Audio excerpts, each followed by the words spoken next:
Ahora con ustedes, Tiempo de Estudio Maná.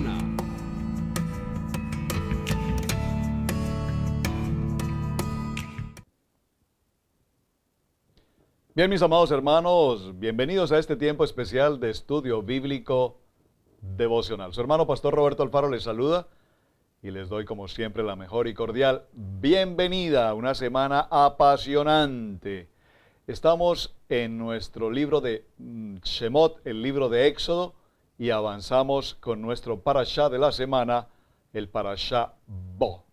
Parashá Bo, que realmente está compuesto por las letras hebreas Bet y Aleph. Letra Bet, letra Aleph, valor numérico 2 y valor numérico 1.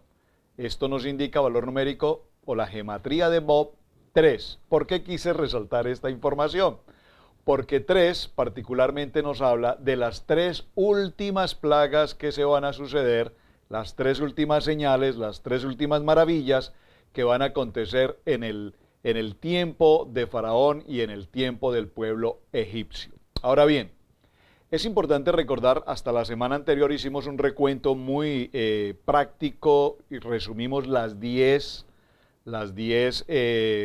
maravillas que habíamos mencionado, cada una de ellas. Si usted me permite recordarlas, número 1 hablamos de la sangre, número 2 ranas, número 3 piojos, número 4 moscas, el número 5 el ganado, número 6 las úlceras, la sarna y número 7 el granizo. Así es que en este parashá Bo, que repito, 2 y 1, Bet y Aleph 3, nos hablará de las 3 últimas señales y maravillas que Dios va a hacer con el pueblo de los egipcios. Y obviamente ante la presencia y ante los ojos del pueblo de Israel.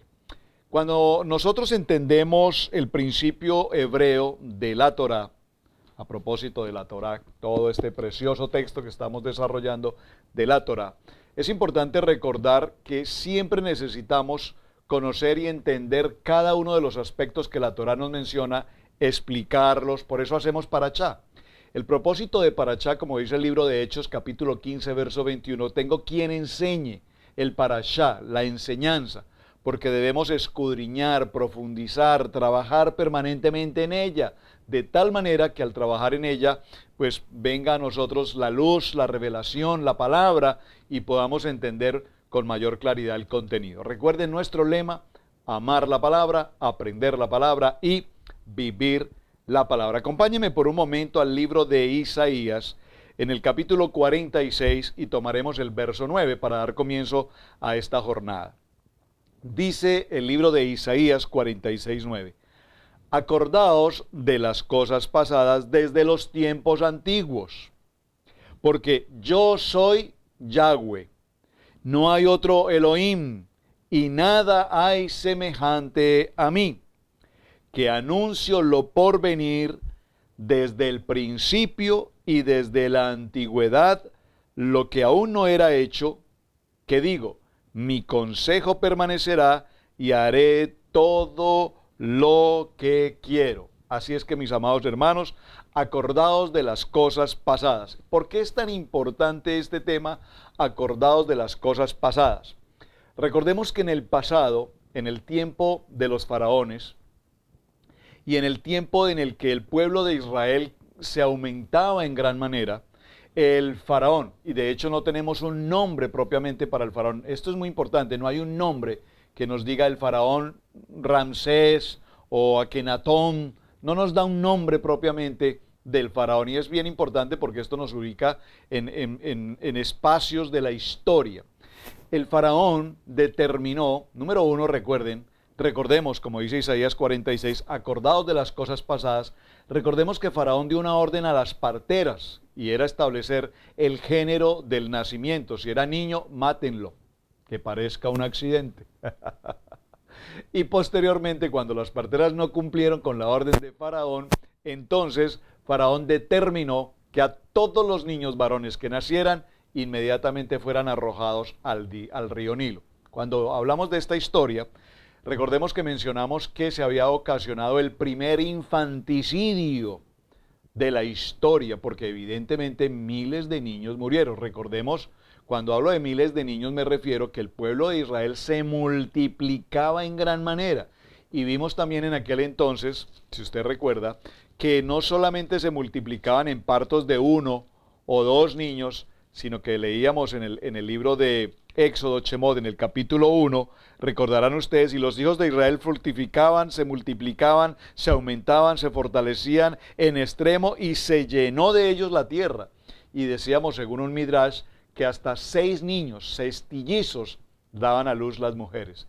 Entonces, si a esto concluimos, recordemos lo que dice Isaías 46:9, que recordemos las cosas antiguas, nos daremos cuenta que ya había un sinnúmero de niños muertos por orden y manos del pueblo egipcio. Esto es importantísimo para el texto que vamos llevando, porque hoy precisamente entramos al libro de Shemot en el capítulo 10. Acompáñeme por favor al capítulo 10 y vamos a ver en detalle, ya lo mencioné en el cierre de la semana anterior, vamos a retomarlo, las 3 últimas maravillas o señales que Dios le entrega a Egipto.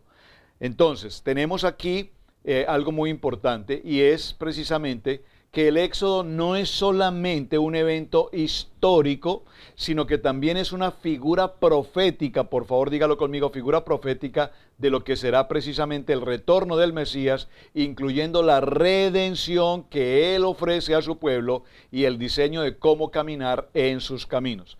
La Escritura nos dice que el pueblo que conoce a Moisés conocerá también al Mesías. Libro de Juan, capítulo 5, verso 46.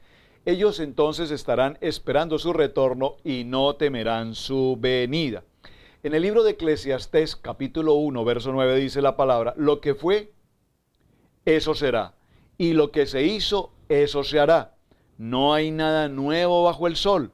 Lo que fue, eso será, y lo que se hizo, eso se hará. No hay nada nuevo bajo el sol. Así es que en el capítulo 10 del libro de Shemot, que avanzaremos hasta el capítulo 13, capítulo 10, verso 1, al capítulo 13, verso 16, en este parachá, Jeremías 46, capítulo 13, Lucas 2, 22 y libro de Juan, capítulo 19, verso 31, serán los textos que trataremos en este parachá Bo, que significa entra. Muy bien, vamos al verso 1, capítulo 10 y haremos la introducción a esta jornada. Yahweh dijo a Moshe, entra, aquí está el parachá, entra, Bo, a la presencia de Faraón, porque yo he endurecido su corazón y el corazón de sus siervos, para mostrar entre ellos mis señales. Recordemos algo importante, endurecer el corazón en el sentido de que el corazón del Faraón se fortalecía, se endurecía para poder soportar lo que está pasando, porque es que estas señales que hemos visto de sangre, recuerden que la sangre como tal trajo como consecuencia al pueblo. ¿Qué trajo como consecuencia? Trajo como consecuencia enfermedad, trajo como consecuencia hambruna, trajo como consecuencia muerte, trajo como consecuencia pestilencia, trajo como consecuencia una absoluta crisis en el factor económico, obviamente porque todo el comercio, los animales de carga, etcétera, etcétera, todo esto había fallado. Entonces, en el verso 10 vamos a encontrarnos con la octava plaga, que es precisamente la plaga de las langostas. Y en esta plaga de las langostas nos damos cuenta que lo primero que se sucede allí es que de nuevo hay una advertencia. Dígalo conmigo, nuevamente Dios a través de Moisés hace una advertencia. Recordemos que la plaga 1, 4, 7 y 9 tienen siempre una advertencia antes de que se suceda. Entra a la presencia de Faraón, dice el Señor, capítulo 10, verso 1, porque yo he endurecido su corazón y el corazón de sus siervos para mostrar entre ellos estas mis señales, y para que cuentes a tus hijos y a tus nietos las cosas que yo hice en Egipto y mis señales que hice entre ellos, para que sepáis que yo soy Yahweh. Entonces vinieron Moshe y Aarón a Faraón y le dijeron, Yahweh, el Dios de los hebreos, ha dicho así, ¿hasta cuándo no querrás humillarte delante de mí? Deja ir a mi pueblo para que me sirva. Pregunta, ¿cuál fue entonces el propósito de Dios al endurecer el corazón de este faraón? Recordemos que el propósito de Dios era, número 1, dar a conocer el nombre de Dios. Yo soy. Es muy importante este aspecto del nombre de Dios. Yo soy. Yo soy. Aquí quisiera detenerme un momento para que hablemos del nombre de Dios. Hay básicamente 4 aspectos que nosotros tenemos en cuenta cuando hablamos del nombre de Dios. Un comentario muy rápido. Cuando se hace una encuesta y en la encuesta se pregunta, ¿crees en Dios? Contesta sí o contesta no. Pues en el 90% de un resultado de encuesta se concluye que las personas creen en Dios. Pero ¿creen en Dios bajo qué concepto? ¿Creen en Dios bajo qué filosofía? ¿Creen en Dios bajo qué doctrina? ¿Creen en Dios bajo qué pensamiento? ¿Por qué? Porque no sería la pregunta correcta, ¿creen en Dios? Porque como dice la palabra, hasta los demonios creen en Dios y huyen, ¿verdad? Entonces entendemos que hay una primera expresión y es Oleb Ab, Oleb Ab, Oleb Isaac, Oleb Abraham, Oleb Isaac, Oleb Jacob. La palabra Oleb que nos significa Dios existe. Lo primero que tenemos que tener presente aquí es que Dios existe.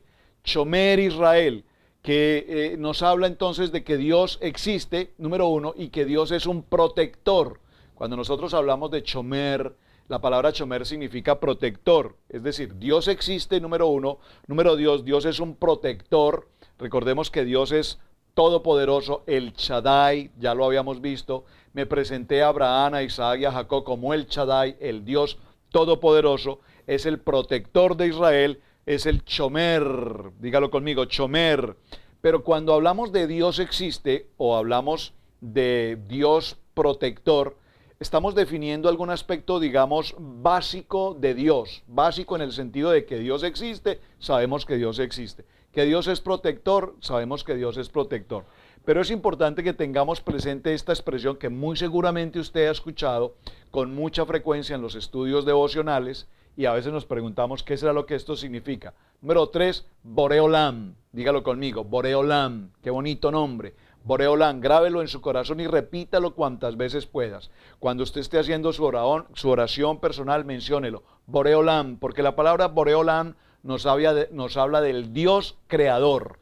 El Dios creador y el Dios sustentador. El Dios que mantiene el infinito, el universo. El Boreolam que nos da, repito, la creación.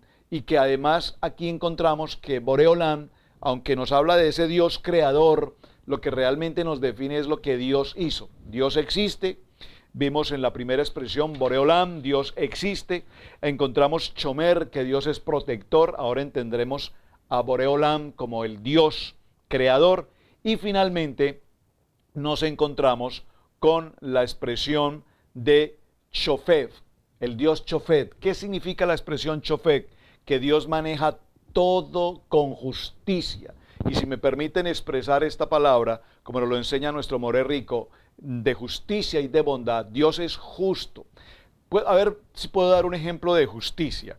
Cuando nosotros le preguntamos a alguien respecto a Dios, es interesante notar cómo, repito, todos pensamos y creemos que en Dios. Y la gente dice, sí, bueno, yo creo en Dios, yo creo en Dios, yo creo en Dios.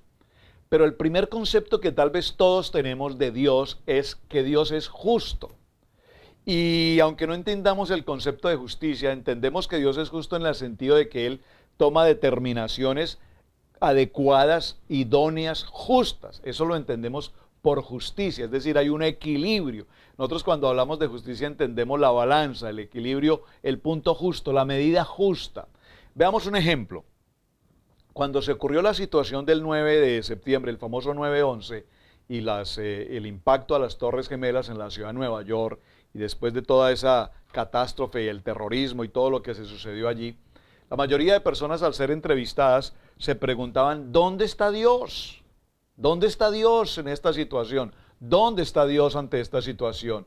¿Cuál es la justicia de Dios? ¿Cómo es que Dios puede permitir que una cosa tan atroz como esta pueda suceder? Repito, entonces para la mayoría de personas el primer concepto claro en sus corazones es la justicia de Dios. La justicia de Dios, Shofet, y nos maneja el mundo con justicia. Él maneja el mundo con justicia y siempre esperamos que Dios haga justicia. De tal manera que cuando vemos actos de injusticia, cuando vemos catástrofes, actos terrorismos, muertes que son posiblemente innecesarias, nosotros decimos, ¿dónde está la justicia de Dios? Entonces, para todos los seres humanos, entendemos que la justicia existe precisamente porque el ser humano existe. Entonces, cuando el ser humano se equivoca, Dios hace justicia, y ese es el punto importante que quiero resaltar.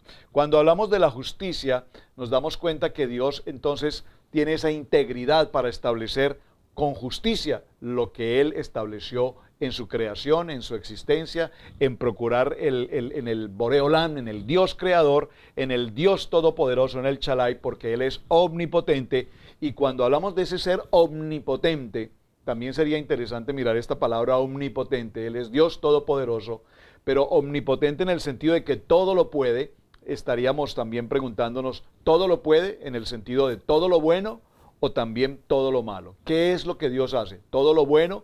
Entonces, si Dios hace todo lo bueno, Dios es un Dios justo. Solamente para entender esto, ¿cuál es el propósito de todas estas señales y maravillas que Dios está haciendo a través de todas estas plagas?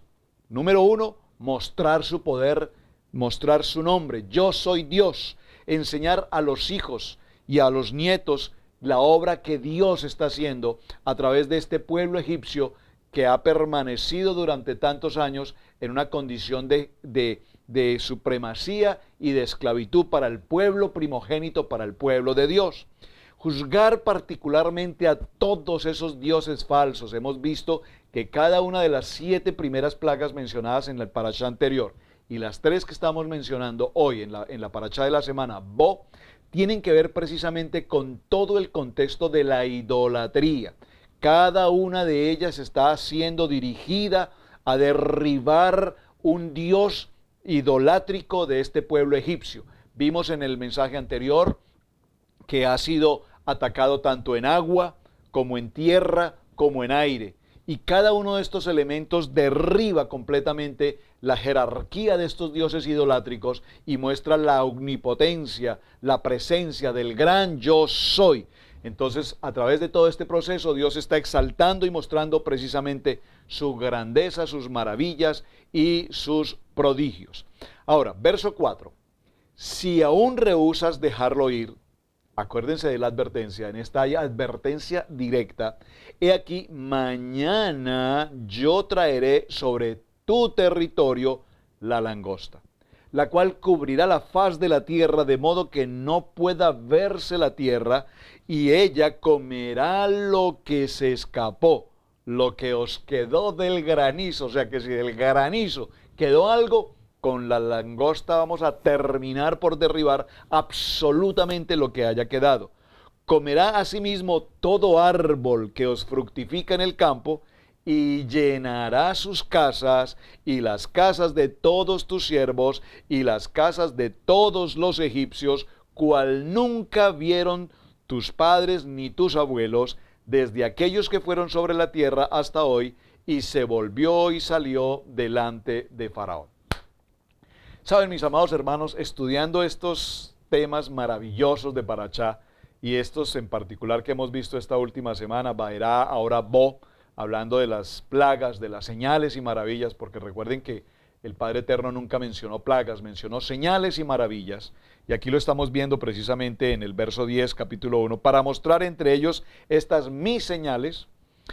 Me surgía una pregunta, y gracias a la persona que me envió la pregunta, ya la había tenido en mi corazón y alguien me la escribió en el mensaje de texto, y de verdad que interesante. Observen cómo aparece esto. Dice, y se volvió y salió delante de Faraón. ¿Quién? Moshe y Aarón. Ellos entraban y salían, entraban y salían, entraban y salían. En 10 ocasiones entraron y salieron al palacio de Faraón con tanta libertad, con tanta autoridad, sin ningún requisito, protocolo o cualquier otra circunstancia.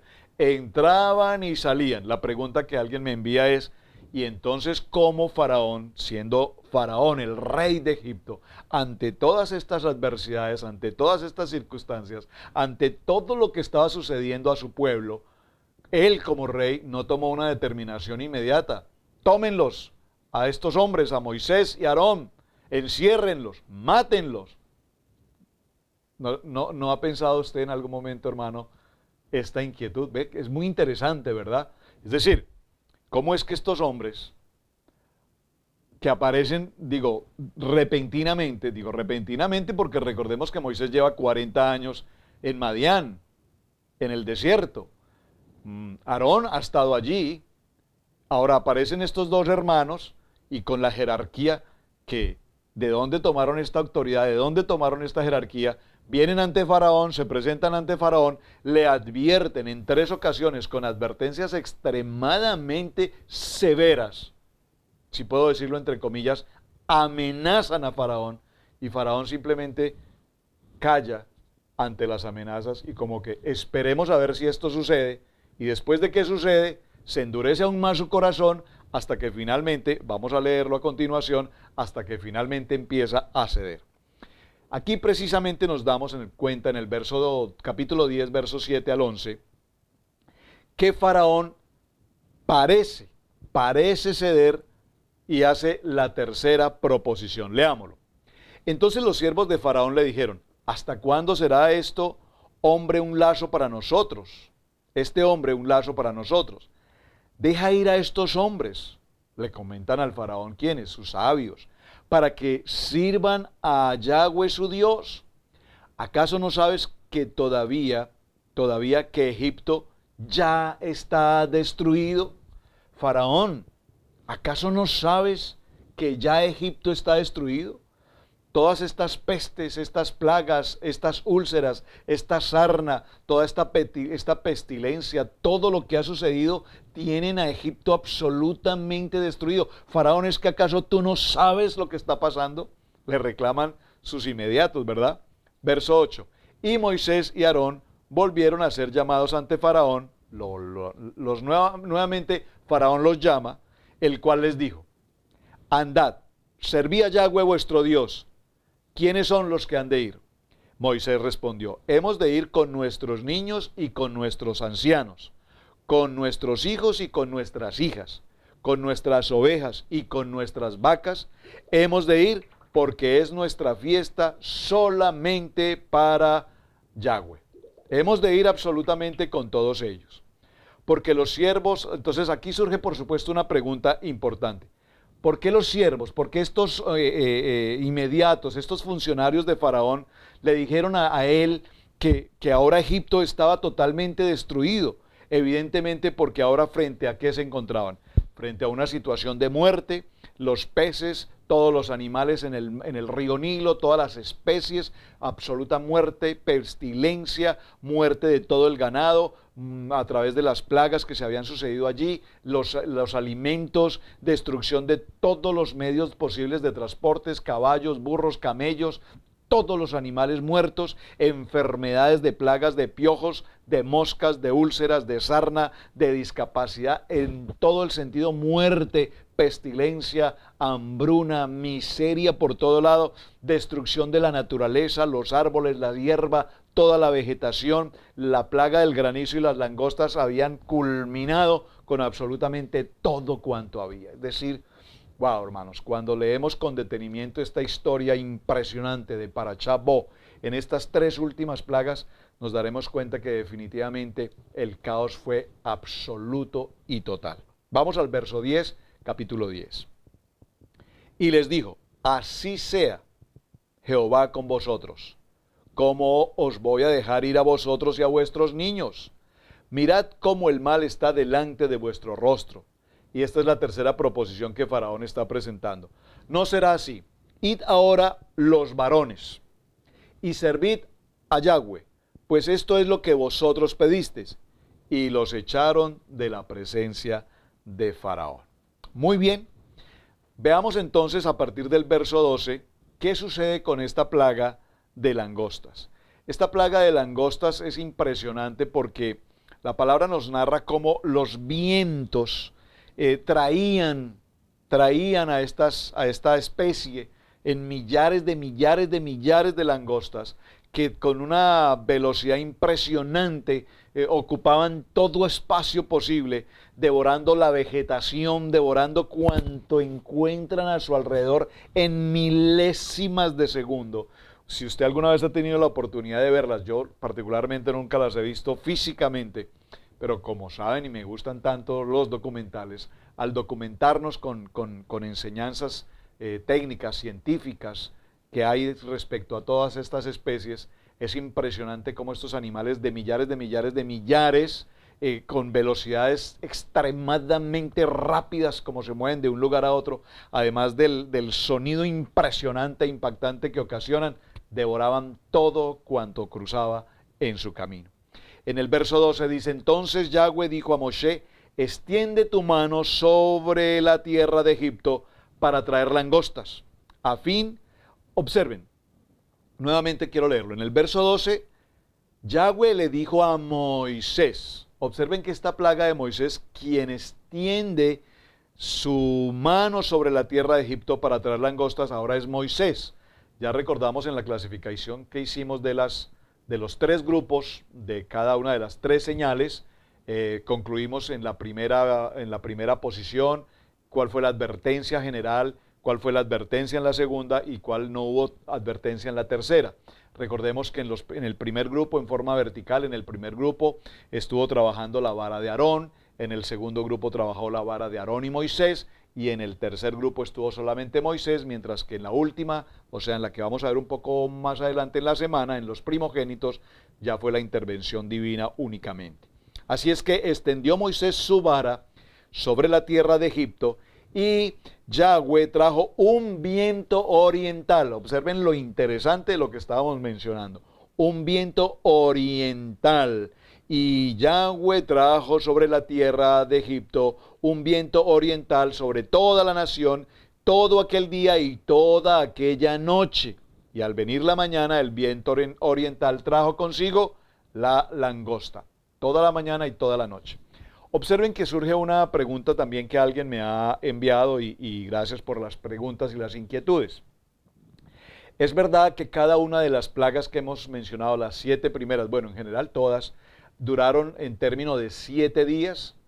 Realmente la Biblia, la Torá, la Biblia, el Tanaj o la Torá particularmente no nos menciona puntualmente, no tengo un texto, un pasuk que me diga que cada una de ellas duró 7 días. Sí lo indica, en algunos midrash se habla de los 7 días cuando se refiere a que pasó una semana y se habla de 7 días.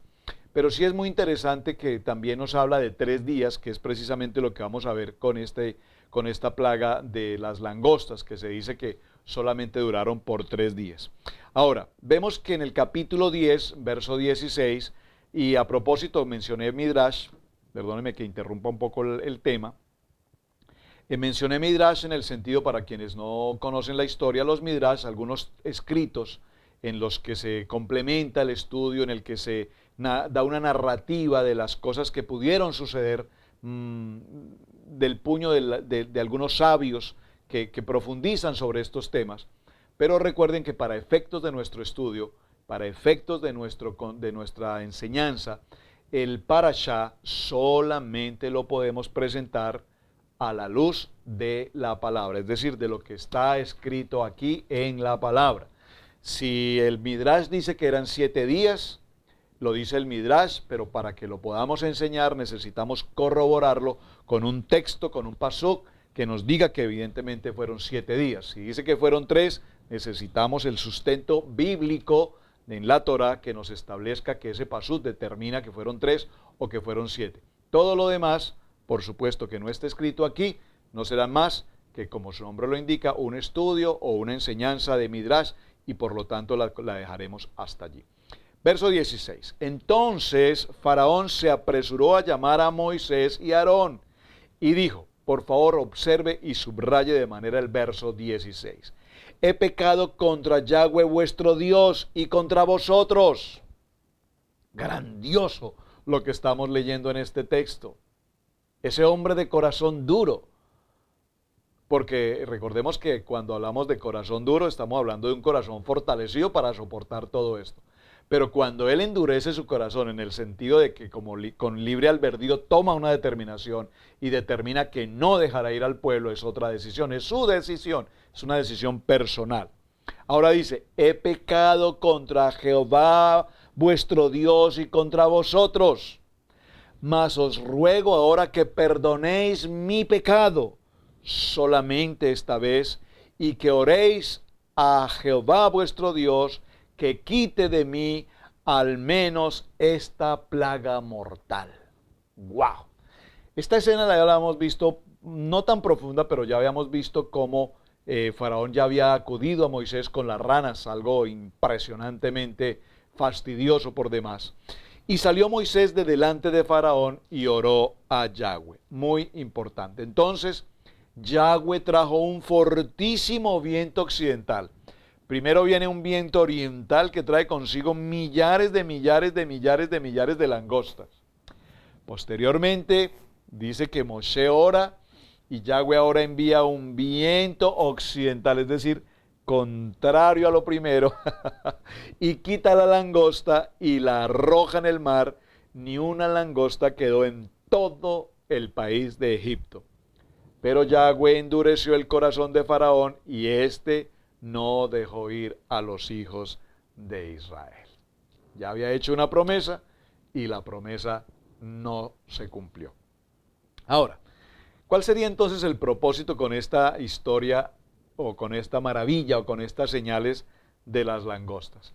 En el libro de Amós, si me acompaña un momento por favor, en el libro de Amós, al libro de Amós, permítame un momento, por favor, llegue conmigo, por favor, subráyelo en el libro de Amós, capítulo 4, verso 9. Dice la palabra: os herí con viento solano y con oruga. La langosta devoró vuestros muchos huertos y vuestras viñas, y vuestras higuerales y vuestros olivares, pero nunca os volviste a mí, dice Yahweh. Léalo nuevamente conmigo, por favor. Estoy en el libro de Amós, en el capítulo 4 y en el verso 9. Os herí con viento solano y con oruga. La langosta devoró vuestros muchos huertos y vuestras viñas, y vuestros higuerales y vuestros olivares, pero nunca os volviste a mí, dice Yahweh. Muy bien. Este tema de las langostas definitivamente causó pánico y temor en el corazón de Faraón, pero sin embargo contrarió la promesa que había hecho a Moshe. Entremos al capítulo 10, o estamos en el capítulo 10, y vamos a avanzar al verso 21. En el verso 21 aparece ya entonces la historia de la novena plaga. Esta novena plaga es también extremadamente interesante y por supuesto que podríamos considerar muchos detalles más a fondo sobre el tema. Solo voy a mencionar algunas cosas básicas, pero yo quiero invitarle, por favor, amado hermano, no se quede con estos pocos minutos, siempre se los transmito. Por favor, vaya a sus libros, a sus concordancias, a sus estudios, investigue, profundice, lea, por favor, lea lo más que pueda, vaya con su texto bíblico, subraye, marque, indique, establezca, busque diccionario bíblico, busque las ayudas de las Biblias que tienen tanta posibilidad con concordancia, busquen la concordancia y avancemos mucho más en el estudio para que no nos quedemos con tan poco en lo que estamos tratando. Capítulo 10, verso 21, entonces ahora encontramos la plaga de las tinieblas. Dice la palabra: Yahweh dijo a Moisés: extiende tu mano al cielo, para que haya tinieblas sobre la tierra de Egipto, tanto que cualquiera las palpe. Observen, no solamente las tinieblas en el sentido, muy seguramente nosotros en algún momento hemos podido vivir la experiencia de estar en un lugar en completa oscuridad, en absoluta oscuridad. Pero una cosa es que haya oscuridad como tal en el ambiente, pero una cosa muy distinta es que la oscuridad la podamos palpar. Por favor, permítame explicarlo si puedo utilizar este instrumento. Una cosa es que podamos entender la oscuridad, pero otra cosa es que la oscuridad la podamos palpar, la podamos sentir. Es decir, que en la medida que esa oscuridad nos puede rozar, podemos palpar, poder sentir, la palabra es correcta, el sentir al tacto ese concepto de oscuridad. Es decir, más que en sí la oscuridad es una densa, como una masa que se mueve en nuestro entorno, que la podemos, repito, percibir. Dice entonces el verso 22, y extendió Moshe su mano hacia el cielo, y hubo densas tinieblas sobre toda la tierra de Egipto por 3 días. Observen, aquí en este texto bíblico, en este Pasuk 22, sí podemos con absoluta claridad determinar que esta densa niebla, o tiniebla, mejor, perdón, fue durante 3 días, durante 3 días. Ninguno vio a su prójimo, ni nadie se levantó de su lugar en 3 días. Mas todos los hijos de Israel tenían luz en sus habitaciones. Amén. Creo que podemos decir un poderoso amén, ¿verdad? Amén. Amén, porque algo maravilloso está sucediendo aquí. Toda la nación de Egipto se encuentra en condición de densa tiniebla, oscuridad, que se puede palpar. Nadie durante 3 días se movió ni un milímetro. Todo el mundo estático. Usted puede pensar por un momento la gente en hambre, en enfermedad, en peste, en sarna, en úlceras, en pestilencia, en todo el caos que está viviendo.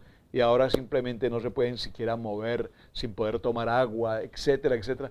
Pero en un lugar llamado Gosén, en un lugar llamado Gosén donde reposa el pueblo de Israel, en este lugar había luz. ¿Por qué había luz? Dígalo conmigo. Porque allí estaba Yeshua HaMashiach, porque allí estaba el poder de la palabra, porque allí estaba el poder del emuná. Y a propósito del poder del emuná, para mañana hablaremos entonces de emuná, hablaremos de amén, hablaremos de emet, 3 palabras muy sinónimas para que definamos emuná como fe, pero como esa fe sobrenatural, entendiendo el principio de la fe. Luego hablaremos de la palabra amén, cuando normalmente decimos amén, ¿a qué nos referimos? Y luego hablaremos también un poco de la palabra emet, que significa verdad. Una tarea muy sencilla para el día de mañana. Por favor, defíname en 3 palabras los 3 conceptos. Emuná, amén y emet. Ya les mencioné el tercero, emet, verdad. Vamos a mencionarlos. Cuando decimos amén, ¿qué decimos? Con tanta frecuencia repetimos amén, amén, amén. A todos le decimos amén, amén, amén. Pero ¿sabemos qué significa originalmente la palabra amén? Mis amados hermanos, este ha sido el tiempo de estudio bíblico devocional. Su hermano pastor Roberto Alfaro les saluda. Muchísimas gracias por compartir la enseñanza. Muchísimas gracias por sus mensajes, por sus preguntas. Gracias por participar de este tiempo. Recuerden, amar la palabra, aprender la palabra y vivir la palabra. Shalom para todos. Muchas gracias.